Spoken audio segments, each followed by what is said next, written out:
soy Renata y bienvenidos al Jardín de Psique. Esta es nuestra tercera temporada donde seguimos continuando con el formato de video podcast. Para quienes no conocen el programa, les doy un poco de contexto. El Jardín de Psique es un espacio que aborda problemáticas sociales de la mano con la psicología, manteniendo un enfoque integral, empático y sobre todo humanista. Seguimos con el programa abordando muchos temas sociales que son de interés demasiado grande y hoy no es la excepción. Hoy hablaremos sobre un tema que tanto fuerte como delicado es necesario que se hable y que no evadamos el tema. Hablaremos sobre el suicidio. Para ello, tenemos como invitada a la maestra Nacheli Mayenberg, que es psicóloga egresada de la Ibero Ciudad de México, graduada con excelencia académica. Tiene la maestría en psicoterapia psicoanalítica por el Centro ELEIA, titulada con mención honorífica.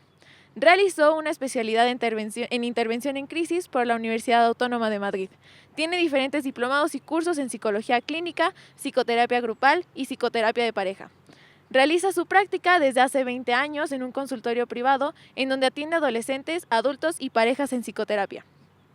Ha colaborado en investigación clínica, psiquiátrica y trabajado en hospitales psiquiátricos como el Hospital Fray Bernardino y el Instituto Nacional de Psiquiatría, así como en el área de intervención psicológica hospitalaria en el Ángeles del Pedregal.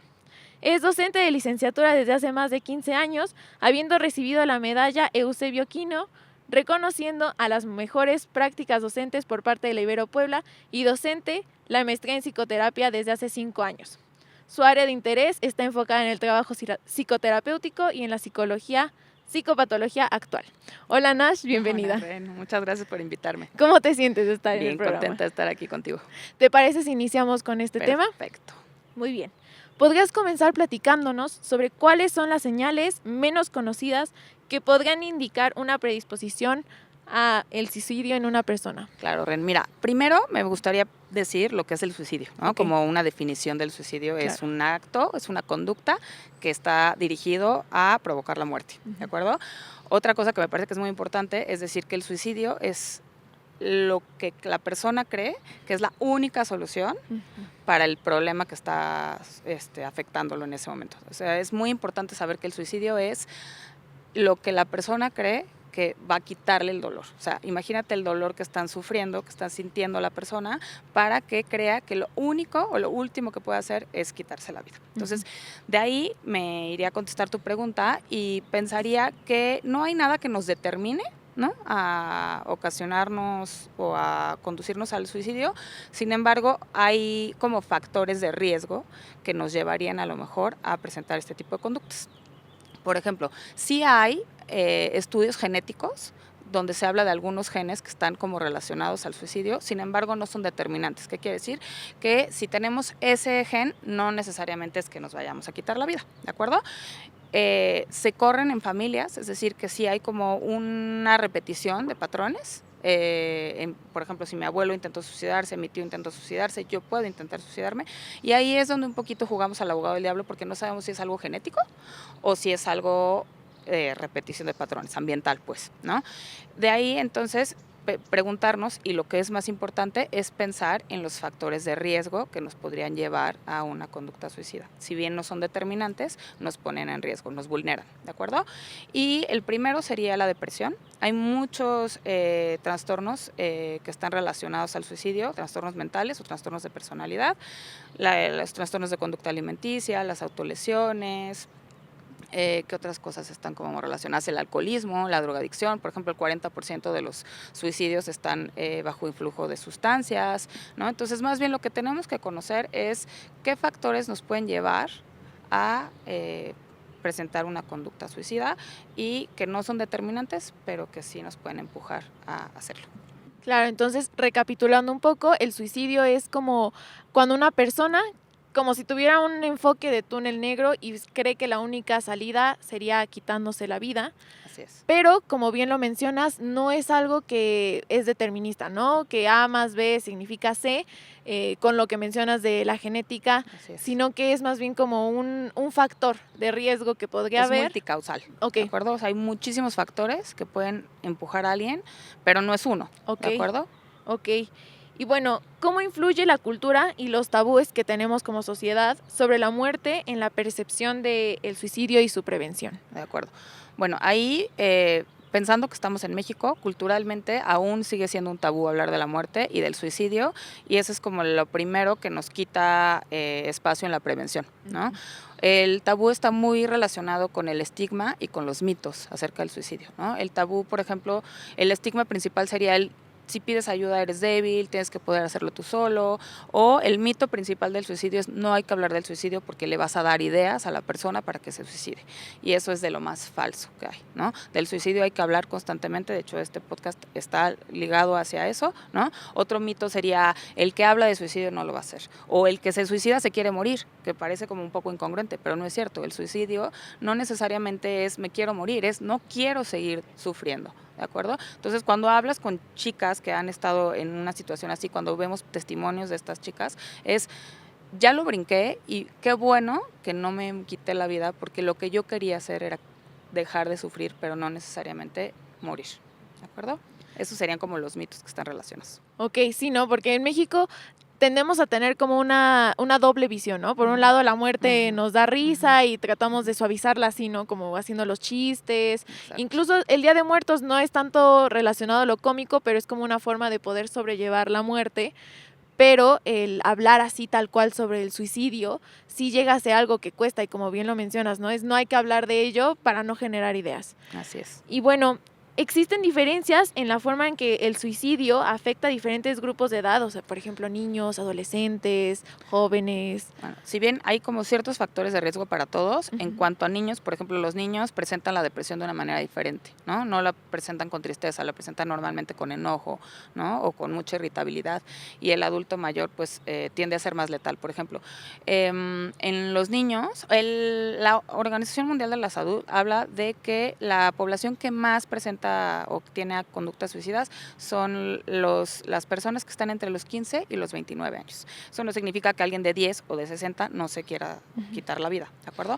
Entonces, si bien ahí es donde más se presenta este problema, en un niño tendríamos que ver como ciertos factores de riesgo, como es que los papás estén separados, o que se hayan divorciado, o que haya habido una pérdida en la familia, que se haya muerto alguien, tal vez la mascota puede ser, o en el adulto mayor tendría que ver como con pérdida de capacidades. Los adultos mayores tienden a ser más letales. Cuando intentan suicidarse, el 40% lo logra, ¿no? Si estamos hablando de que por cada suicidio hay 20 intentos, un 40% es altísimo. Entonces sí hay como diferentes factores de riesgo en diferentes poblaciones, pero todos podemos pues acabar ahí. ¿De acuerdo? Sí. Y esto nos deja reflexionando que no necesariamente es que el suicidio esté entrelazado con una etapa de vida, sino que más bien son los factores o los momentos por los que se está pasando en la vida, ¿no? Aquellos sucesos que les está impactando, y creo que esto es algo que tenemos que tomar en consideración y no perder de vista.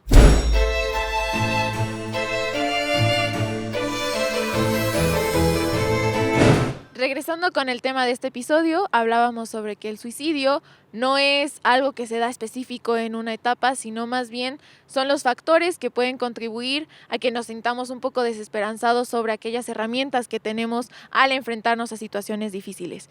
Y bueno, me gustaría preguntarte si es posible que la tendencia suicida sea un proceso gradual o siempre ocurre de forma inesperada.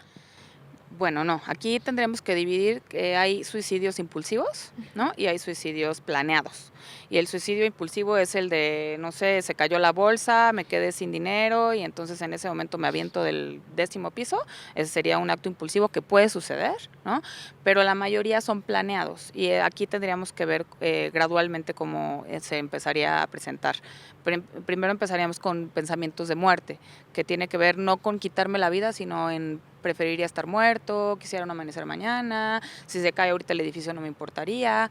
Después pasaríamos a la ideación suicida, que tiene que ver con sí me gustaría hacer algo, pero no sé qué, ¿no? A lo mejor me tomaría un medicamento, a lo mejor me tomaría veneno, pero no sé cuántos gramos, o me pegaría un tiro, pero no tengo una pistola, ¿no? Y después ya vendría la planeación, que es sí lo haría con la pistola de mi papá el viernes a las 4 de la tarde, porque es a la hora en la que no está mi mamá, mis hermanos tampoco están, y entonces eso sería ya planeación, es mucho más riesgoso, mucho más peligroso. Y después ya viene el acto suicida, ¿no? Que puede ser consumado o puede ser frustrado, ¿no? Que es cuando alguien llega y te rescata, a lo mejor te tomaste unas pastillas y alguien llega y te lleva al hospital. Ese sería el frustrado y el consumado sería ese. Hay que ir evaluando gradualmente, siempre hay que preguntarle a los pacientes, ¿no? Cuando llega un paciente deprimido, siempre hay que hacer caso a los comentarios de preferiría morirme, me quisiera dar un balazo, aunque sea de broma, siempre hay que estar como muy al pendiente de esas cosas e ir midiendo gradualmente cuál es la letalidad o el riesgo en el que se pone el paciente. Ok, y aquí haces una categorización muy importante, ¿no? Porque no todo el tiempo es que ya está el plan suicida, ¿no? Sino, por lo que estoy entendiendo, es primero como la idea de muerte. Así es. Que sería como, si lo ponemos en una escala, sería como lo más ligero, pero es una señal de alerta. Sí. Luego es la idea suicida. Ajá. Y luego ya es la planeación. De acuerdo, sí. Que creo que muchas veces como sociedad nos espantamos mucho, incluso hasta de tener como las ideas de muerte, ¿no? De que, o sea, ya lo vemos como luego se quiere matar y realmente es como un paso más abajo. Es previo, sí, de acuerdo, pero no hay que echarlo en saco roto No, de no, todas no. maneras, porque no sabes en qué momento vas a pasar del 1 al 5. Nunca ¿no? quitar de vista los focos, pues sí, que nos pueden estar dando esas señales de alerta de chance le está costando a esta persona encontrar ciertas herramientas para darle solución a lo que está pasando, entonces es escuchar mucho sobre las necesidades de la persona. Claro, de acuerdo. ¿Nos podrías decir cómo se puede diferenciar entre una crisis temporal de desesperanza y una tendencia suicida real? Acá justo yo me iría al valorar justamente esto que acabamos de decir, ¿no? O sea, gradualmente, ¿qué es? O sea, es solamente tengo pensamientos de muerte que son muy incómodos, pero que no me van a llevar a matarme porque ya sé con cuántos gramos de tal medicamento me voy a morir, ¿no? O solamente estoy diciendo hoy no me gustaría despertar mañana, ¿no?